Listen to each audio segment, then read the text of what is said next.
In my previous tutorial, I demonstrated how to create a stop-motion animation in Photoshop. But in this video, I will show you how to create a stop-motion in Adobe After Effects.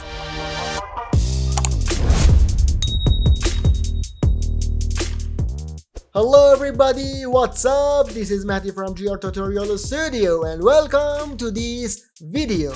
So if you're ready, let's get started. In my previous tutorials, I demonstrated how to create a stop-motion animation in Photoshop. I have a photo of the desk that I edited and used as a background of my project in this Photoshop file.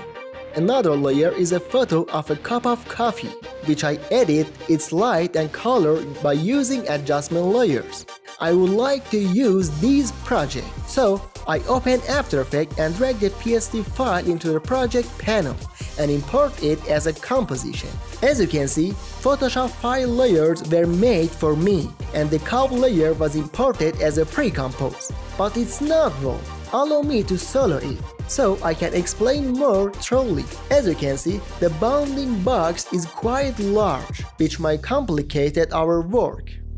I prefer to enter the cup layer individually, so I drag the PNG image of cup of coffee into the project panel and then add it to the scene. Great! As you can see, the laptop and notebook have shadows, but the cup doesn't. Therefore, we must create a shadow for it in order to make it look more realistic.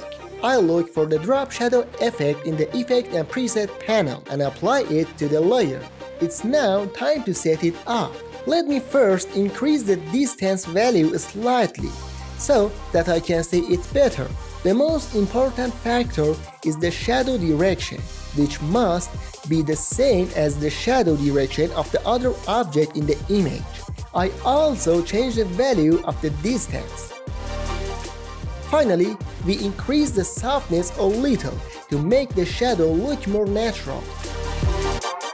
The next step is to match the color and light of the cup to the background. This can be done with the hue saturation effect. It's fine. It's now time to create stop motion. To begin, I will position the cup here. Select its layer and press the P key to position property appears. I will make the first keyframe at the start of the timeline. Then, go a little further and make the second keyframe and change the cup position to here. Finally, I will add a keyframe here. A completely normal move as expected. I'd like to use expressions now. I previously created a tutorial about the most commonly used expression in After Effects, which can view by clicking on the card at the top of the page or link in description. Holding down Alt key and then click on the stopwatch icon next to the position to open the expressions section. I'm now using Posterize Time expression. This expression gives to property a frame rate that is distinct from the composition frame rate. I write 10 here. The number in parentheses represents the frame rate you want to apply to the property.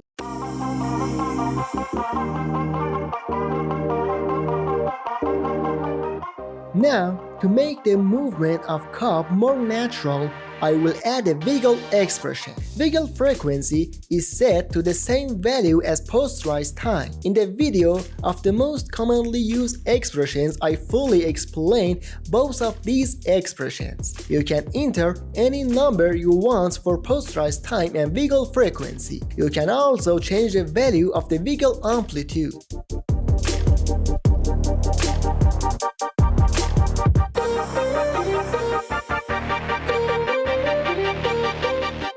You can even create keyframe for rotation. Note that you must also use posterize time expression for rotation property in this case.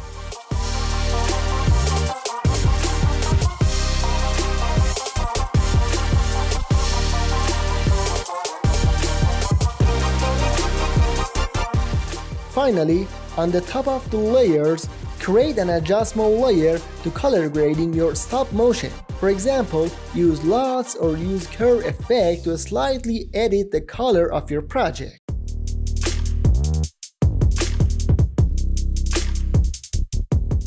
At the end, for rendering you can use both Render Queue panel and Media Encoder software. But you must use Media Encoder software if you want to render your project in GIF format. Now this is the end of this tutorial, and thanks for watching this video, and I hope you enjoyed it. At the end, don't forget to like this video.